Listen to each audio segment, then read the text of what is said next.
What's going on, everybody? Dogman Dan here. We are in Warframe, and we're going to talk about Mag Prime today in this build. This is an updated build video. I was asked to put one together. I am putting a new one together. This is how I've got Mag. This is how I'm going to continually run Mag for probably a foreseeable future, unless they change her around again, which I do not see. So let's go ahead and get right into this here. Now, the only difference between the two frames really is that Mag Prime comes with a V polarity slot, which does help out in this build. Particularly right now, the way I've got it set up, I do not even need a forma in here. I am going to put one forma in just so I can maximize some cards that are in here and make myself happy with that. But otherwise, you can actually run this just as it is right now, no forma, and you should be fine with it. We've got 4 abilities. Okay, we've got Pull, we got Shield Polarize, we got Bullet Attractor, and we got Crush. I just want to touch on each of those real quickly in here. The Pull and Shield Polarize actually do magnetic damage on there, and in Pull, the enemies will ragdoll in range, rendering them stunned for several seconds, so you got a chance to go in there and kill them if they're stunned, if they didn't die from that first magnetic pull that came out of them. Damage can be up to 300 magnetic damage, just some FYI, and it is a spammable ability as it is. Shield Polarize is pretty much spammable as well. Advantage of Shield Polarize with this is you can restore friendly shields up to 50%, and you'll deplete the same percentage from enemy shields. So it's spammable again, so you can quickly restore people's shields, quickly deplete enemy shields even at super high levels. It will restore mag shields. It will also restore cryopod and artifact shields on defenses. It'll restore shields on hacked MOAs spawned from the MOA cabinet spawners. Just some FYI. Again, doing magnetic damage with it. Quick cast time, quick and easy to spam. Bullet Attractor is pretty nice. I generally do not use Bullet Attractor unless I'm going against the boss, but I'm going to use it in here once or twice just to try to show you. But if I'm going against the boss, I'm going to generally use Bullet Attractor with this. Okay, so, and Bullet Attractor up to 15 seconds in duration, and it will pretty much attract anything to it for that 15 seconds, depending upon how you have your modding set up. This is definitely based off of duration. With that, you can do up to 200% damage from any source. If the target dies while it's magnetized, the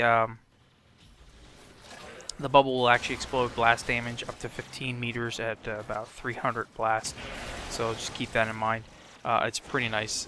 Things such as the knives will deal damage twice in here, 2 separate damage pop-ups.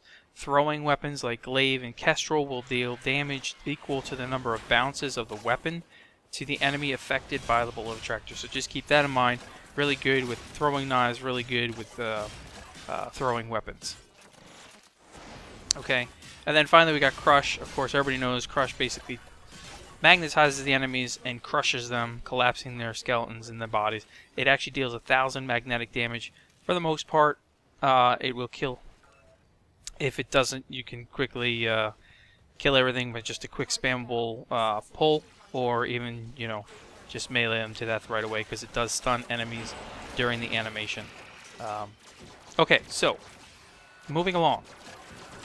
How I've got this set up. I'm actually going to put Energy Siphon in here. I need to have Energy Siphon on this, and you'll see why in a few minutes.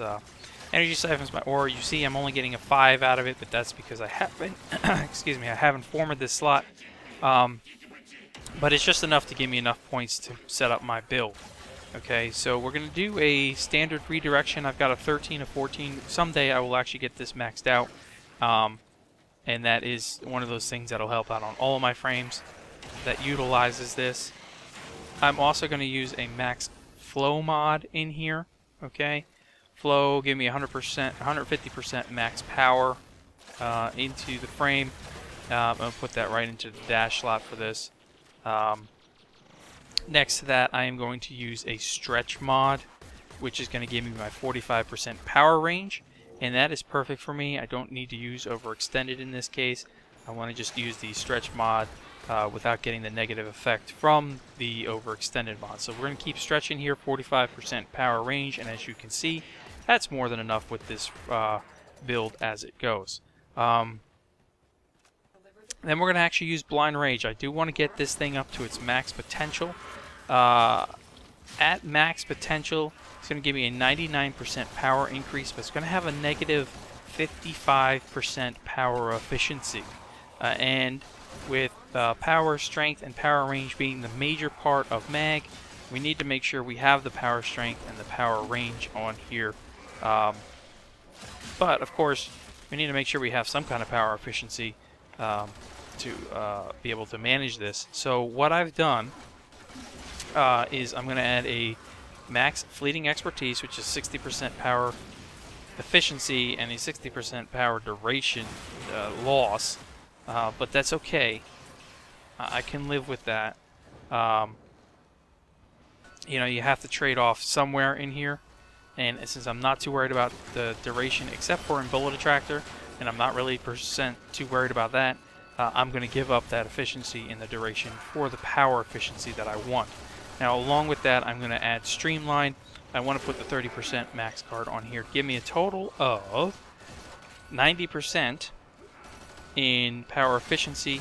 However, we know that technically you're only allowed to have up to 80% max power efficiency, but because we're losing efficiency from the Blind Rage, it's okay to have both cards in here. We're going to end up with a plus 35% power efficiency in the long run once Blind Rage is fully maxed out.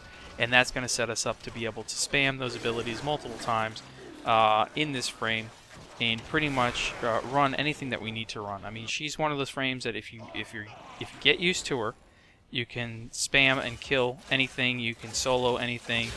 Really good with melee, as you can see, because you can pull, shield polarize, kill, and move on like it's nothing. Like I said, the only thing would be Bullet Attractor that I use on bosses for the most part. But that's about it. Real simple to put together. Here's how my build is right now. Like I said, I will put one Forma in. Will it be the Aura slot or will it be one of the other slots? I am not entirely sure, to be honest. I may want to keep this Aura slot not changed in case I ever want to go back. In case he ever changes anything, we don't know. But for now, there will be one Forma going into it. Just to maximize my cards, and that's it. And this is a perfect build for me.